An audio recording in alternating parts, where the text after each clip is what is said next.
नमस्कार साथियों, प्रणाम। आज की क्लास में पुनः आप सभी लोगों का स्वागत है और आज हम फिर आप लोगों के लिए मनोविज्ञान और दर्शन शास्त्र पर रिलेटिव क्वेश्चन आंसर लेके आ रखे हैं, जो कि आगामी परीक्षा के लिए बहुत ज़्यादा इम्पोर्टेंट है। तो चलो शुरुआत करते हैं। पहला है यहाँ पे, चिंतन मानसिक क्रिया का ज्ञानात्मक पहलू है। चिंतन मानसिक क्रिया का ज्ञानात्मक पहलू है, किसने कहा? तो वारेन ने कहा, या वैलेंटाइन ने कहा, या रॉस ने कहा, या स्किनर ने कहा? तो साथियों, आपको आंसर बताना है कि चिंतन मानसिक क्रिया का ज्ञानात्मक पहलू है, किसने कहा? तो सटीक ऑप्शन है इसका ऑप्शन नंबर सी, रॉस ने। सेकंड क्वेश्चन पे देखते हैं। अभिप्रेरणा के लिए अक्सर डॉट डॉट शब्द का प्रयोग किया जाता है, संवेग का, भावना का, या प्रत्यक्षीकरण का? तो अभिप्रेरण के लिए अक्सर ऑप्शन नंबर पहला राइट हो जाएगा, संवेग शब्द का प्रयोग किया जाता है। अगला क्वेश्चन देखते हैं नेक्स्ट। मानव विकास की वह अवस्था जिसे सुनहरी अवस्था कहा जाता है, वो कौन सी अवस्था है?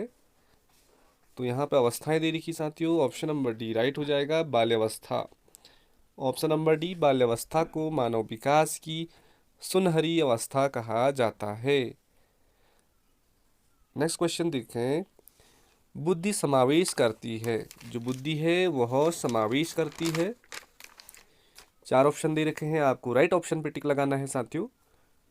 तो सटीक आंसर दीजिए आप। बुद्धि समावेश करती है, पहला ऑप्शन राइट हो जाएगा, अभिसारी चिंतन। अभिसारी चिंतन।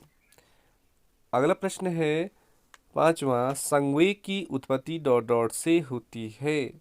जो संवेग की उत्पत्ति होती है किससे होती है? आदतों से होती है, या शारीरिक विकास से, या संपत्तियों के निर्माण से, या मूल प्रवृत्तियों से? आपको बताना है राइट आंसर। तो साथियों, संवेग की उत्पत्ति होती है dot dot, option number D right हो जाएगा, मूल प्रवृत्तियों से। मूल प्रवृत्तियां राइट आंसर हो जाएगा। अगला प्रश्न है, चिंतन की प्रक्रिया में सबसे कम महत्वपूर्ण है। देखिए, चिंतन की प्रक्रिया, जो चिंतन करते हैं ना, उसकी प्रक्रिया में सबसे कम महत्वपूर्ण किसका है? देखिए, जो मांसपेशी जो क्रियाएं हैं, पहला ऑप्शन राइट हो जाएगा, मांसपेशी जो क्रियाएं हैं चिंतन में बहुत कम उपयोग में लाई जाती है। बाकी चित्र है, प्रतीक चिन्ह है, भाषा है, ये चिंतन की, इनमें हम प्रक्रिया ज़्यादा कर सकते हैं, लेकिन सबसे कम कह रहा है तो मांसपेशी क्रियाएं। अगला क्वेश्चन देखें। अनुबंध की प्रक्रिया में, अनुबंधन की प्रक्रिया में प्रथम सोपान निम्नलिखित में से कौन सा है? पहला है आवर्ती, दूसरा है सामान्यीकरण, तीसरा है विशेषणात्मक, और ऑप्शन नंबर डी है उत्तेजना। सटीक आंसर बताना साथियों कि अनुबंधन की प्रक्रिया में प्रथम सोपान कौन सा है? तो ऑप्शन नंबर डी राइट हो जाएगा, उत्तेजना। अगला क्वेश्चन है, मनोविज्ञान व्यवहार का शुद्ध विज्ञान है, यह कथन किसका है? मनोविज्ञान व्यवहार का शुद्ध विज्ञान है, किसका कथन है? वुडवर्थ का है, जेम्स डेवर का है, या स्किनर का है, या वाटसन का है? इसका आंसर आपको कमेंट सेक्शन में देना है साथियों कि राइट आंसर कौन सा है। अगला क्वेश्चन देखें। जन्म के समय बालक की स्मरण शक्ति होती है, तो जब बच्चा जन्म लेता है उसके समय उसकी जो स्मरण शक्ति होती है वो क्या होगी? ऑप्शन नंबर ए राइट हो जाएगा, बहुत कम। बढ़ता अगले क्वेश्चन पे। निम्न में से कौन सा तत्व संप्रेषण का तत्व नहीं है? कह रहा है कौन सा नहीं होगा साथियों? तो पहला ही राइट हो जाएगा, संप्रेषण का नियोजन। अगला प्रश्न है, निम्न में से कोहल वर्ग के नैतिक विकास के सिद्धांत की अवस्था नहीं है, कह रहा है नहीं। ऑप्शन नंबर बी राइट हो जाएगा, प्राक रूढ़िगत।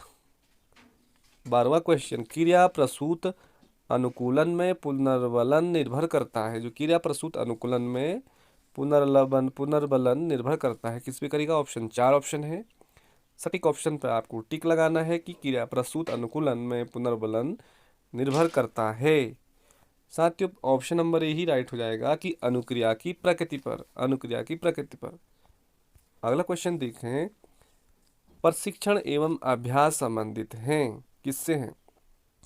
देखिए, प्रशिक्षण और जो अभ्यास है किससे संबंधित है? ये तो ऑप्शन नंबर सी रह जाएगा, व्यवहारवाद से। व्यवहारवाद। अगला क्वेश्चन है, निम्नलिखित में से समस्या समाधान को क्या बाधित नहीं करता है? समस्या समाधान को बाधित नहीं करता कह रहा है, तो इसका सटीक आंसर है मोर्चाबंदी। ऑप्शन नंबर सी, मोर्चाबंदी इज राइट आंसर। अगला क्वेश्चन है साथियों, निम्नलिखित में से कौन सा प्रेरणा का स्रोत नहीं है? देखिए, प्रेरणा के स्रोत आवश्यकताएं हैं, प्रोत्साहन है, चालक है, तुष्टि। तुष्टि ऑप्शन नंबर सी है, तुष्टि प्रेरणा का स्रोत नहीं है।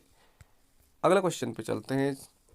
सामाजिक विकास में सबसे महत्वपूर्ण कारक कौन सा है?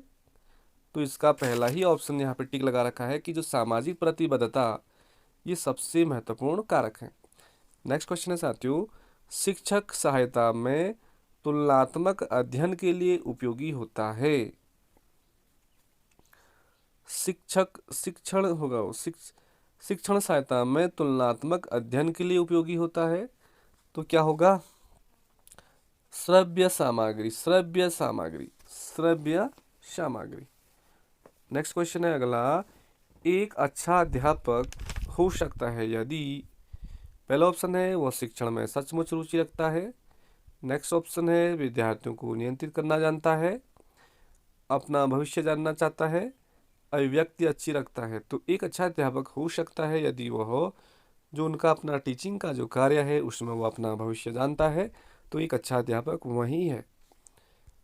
अगला क्वेश्चन है साथियों, एक अध्यापक के व्यक्तित्व को कक्षा प्रतिबिंब में कहा जाता है।